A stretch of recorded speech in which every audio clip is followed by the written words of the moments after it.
All right, hello again, pre-calculus people. So today's subject, we're going to be talking about dividing polynomials. Um, as we get into the rest of this chapter, we need to have a way to test to see if a given factor or a given number is a zero or is a solution so that we can find other roots later on. So we got to know how to divide polynomials. Okay, so whenever I start doing this, I like going back to like elementary school and seeing how we did long division when we first learned how to divide, like literally everything by hand. So like if you did this back in your like fourth and fifth grade selves, you said, okay, well, what's 5 into 13? 5 goes into 13 two times, and we know 5 because 5 times 2 is 10, and you always subtracted that. And then you did whatever it was, so you got 3 left over, and the 7 just came straight down. You repeated the process. So 5 goes into 37 5 times. I'm sorry, 7 times, good heavens. 7 times. So because 7 times 5 is 35, and again, you subtract, and you have 2 left over. Now, I'm not even talking about being fancy and doing decimals. At first, when you did this, you were done. That was your remainder, okay? Now, a little bit later on, your teacher was like, okay, so we're going to write this as a fraction. So the answer of 137 divided by 5 was 27 and 2/5. We take whatever that remainder is and put it over the divisor.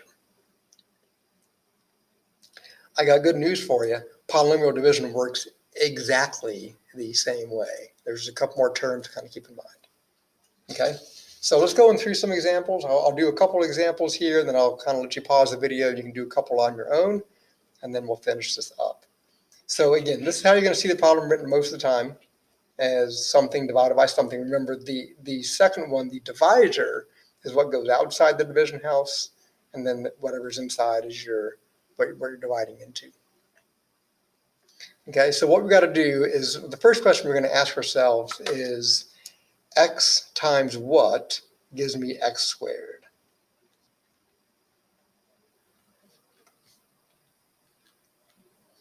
And in this case, that's just going to be x, right? Because x times x is x squared. So we're going to put this, so we're going to put that thing on top, and that's all we look at, right? But now once we have this x, we need to distribute the x to both of those. So we know we have x squared, that's what we wanted. That's always going to happen. We also multiply the x times 1. You get 1x, or just x. And just like you did back in elementary school, we always are going to subtract that term. Okay? Now, when you subtract, it's also important to remember that negative sign is going to distribute to both of those things. So the x squared is going to cancel out. That's fine. We got 5x minus 1x, which is 4x. And just like before, the 6 comes straight down.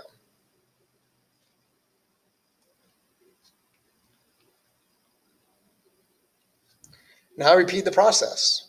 Okay, now x times what is equal to 4x? Well, it's 4. So I'm gonna add in that plus 4 on top. And again, multiply, distribute on both of those things. So we got 4x plus 4. We're always going to subtract. First terms cancel out. 6 minus 4 is 2. That is my remainder.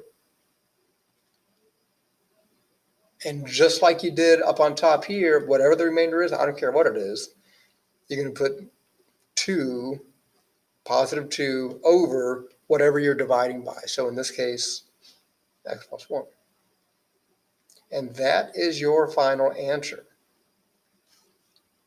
Okay? Now, a couple notes on the remainder. It can be positive, it can be negative, it can be 0. A special case happens when it's 0. We'll talk about that in a few minutes.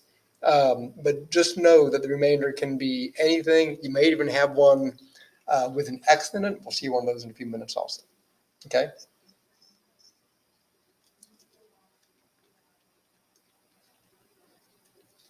And then we're going to write remainder over the divisor. Okay, and that's it. So it just takes some practice. It's very, very similar to the old long division from back in the day. So you just gotta go step by step and see what happens. Okay, so example number 2, x minus 2 into 3x squared minus 2x plus 1. So again, ask yourself the same question. X times what would give me 3x squared? Well, it's going to be 3x. Distribute to both of those.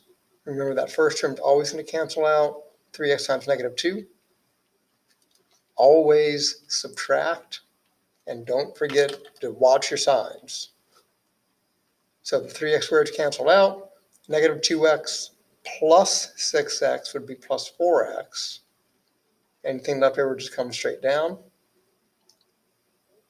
Repeat the process. X times what gives you 4x. Distribute to both. 4 times x, 4x. 4 times negative 2, negative 8. Always subtract.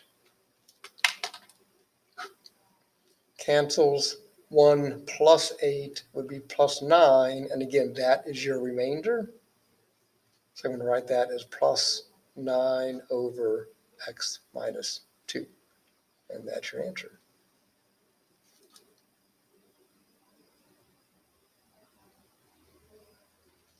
Got a couple more examples on the back of the paper here that we'll talk about.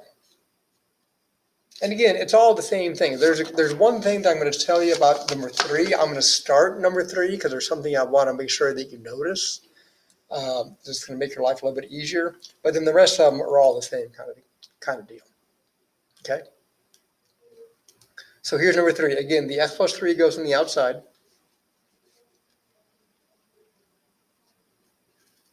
But then when I write the inside, notice on this one, I got x to the third plus 5x minus 7. But you see how there's like an x squared term missing?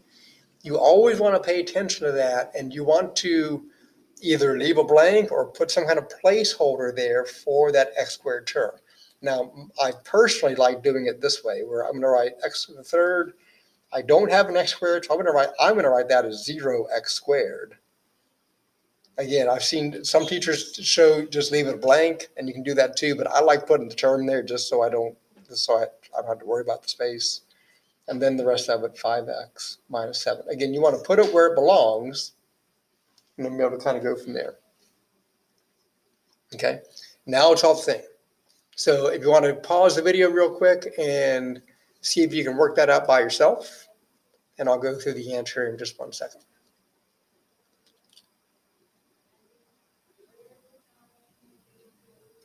Okay, so x goes into x to the third how many times? In other words, x times what gives you x to the third? Well, that would be x squared. Distribute, so x to the third plus 3x squared. That's why we had that placeholder, so that we can have everything kind of lined up, so our like terms kind of match up there. Again, we're always subtracting, so that's going to be negative 3x squared. You can bring these guys down. You can bring them down one at a time or all at once. It's personal preference. It's up to you. X times what gives you negative 3x squared? That's minus 3x. And again, distribute.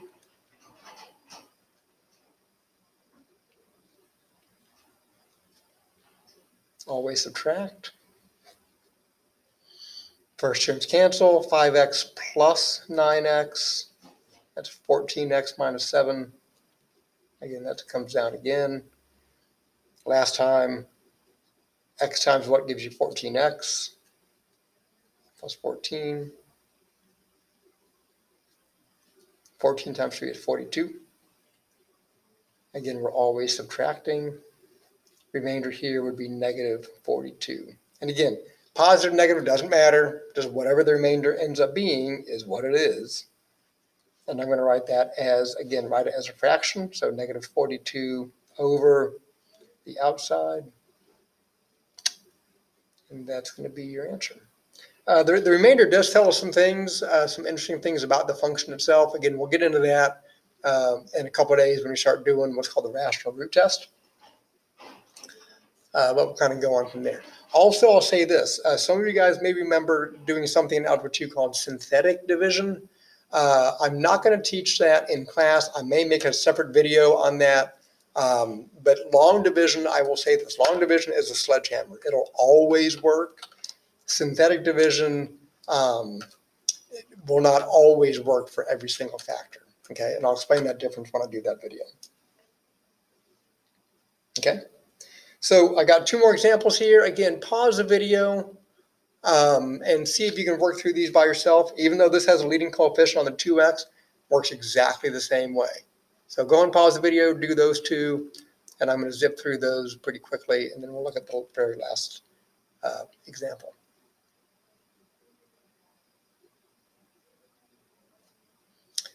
Okay, so for example 4, hopefully you have the answer already. I'm gonna work it all the way out.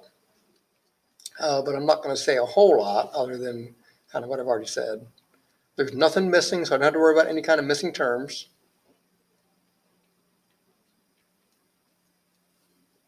So again, 2x times what? Distribute. Always subtract. Watch your sign, so that's going to be a negative 2x squared. These guys just come down. 2x times what gives you negative 2x squared? It's negative 2x. Distribute.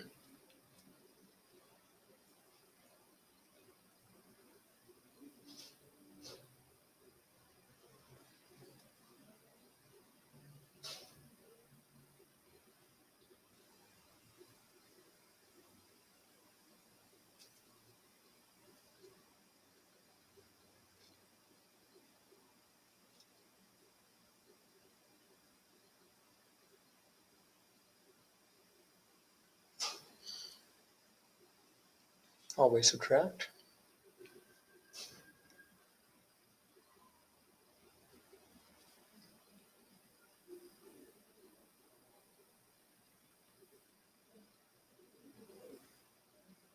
I think I did something. What did I do here?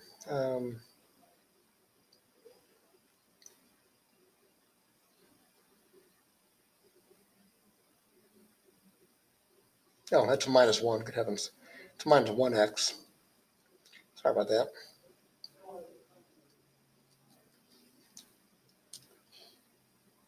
So it's going to be a minus 4x.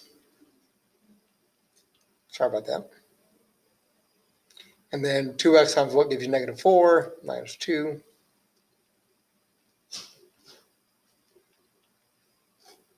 And always subtract.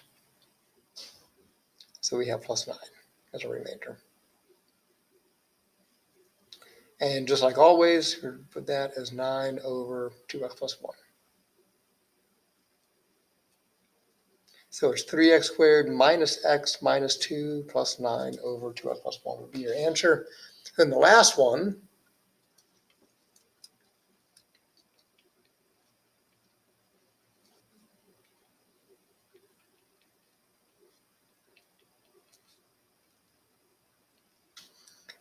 x times x into x cubed. So we got x squared, distribute. Always subtract. So we just have 1x squared or x squared minus 11x. That's just going to be plus x. Distribute.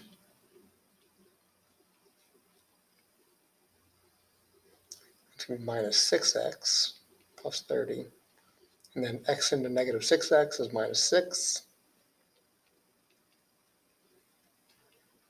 And look what happens this time. When you subtract, everything goes away, so your remainder is 0.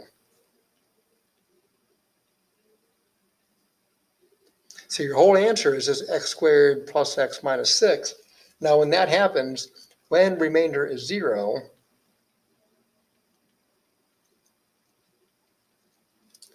that means your divisor is a factor.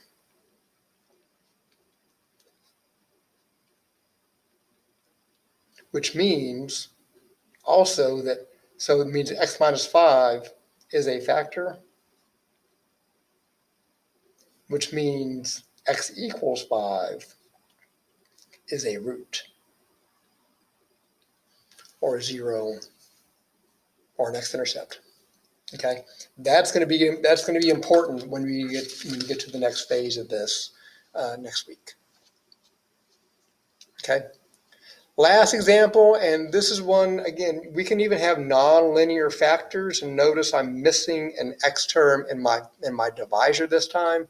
It works the same way. Again, I'm going to put a placeholder there for the x. You don't have to do that, but I do think it kind of gets everything lined up a little bit better if you do.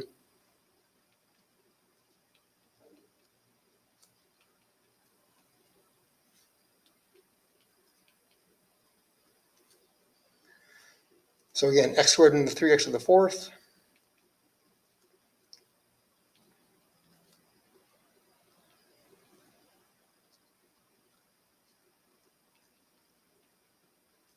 Now we got three things, but again, that middle term is just going to drop out anyway. Again, if you leave space, that's okay, but this helps get everything lined up. First guys cancel out. That's just going to be a negative 2x to the 2x cubed, and then minus 2x squared. And these guys can come down.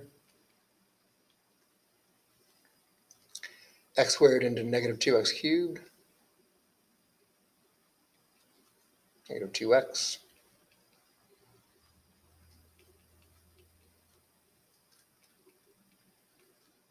Always subtract, change all the signs, so cancels out.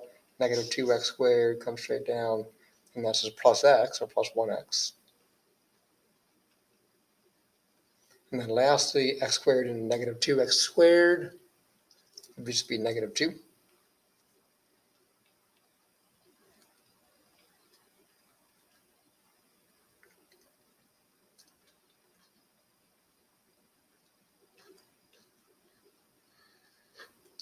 And in this case, we have x plus 9. That is your remainder. Even though there's an x involved, that happens sometimes, especially with nonlinear factors. So I have my answer up here, 3x squared minus 2x minus 2. I'm still going to do this, plus x plus 9, whatever that remainder is, over my initial divisor, x squared plus 3. Okay, so that is the process of dividing polynomials. We're going to have a short assignment on this tomorrow, and then we're going to be using this process in something called the rational root test to really fully factor polynomial functions to find out what the zeros are. Please come to tutoring if you have any questions. Until next time, stay safe.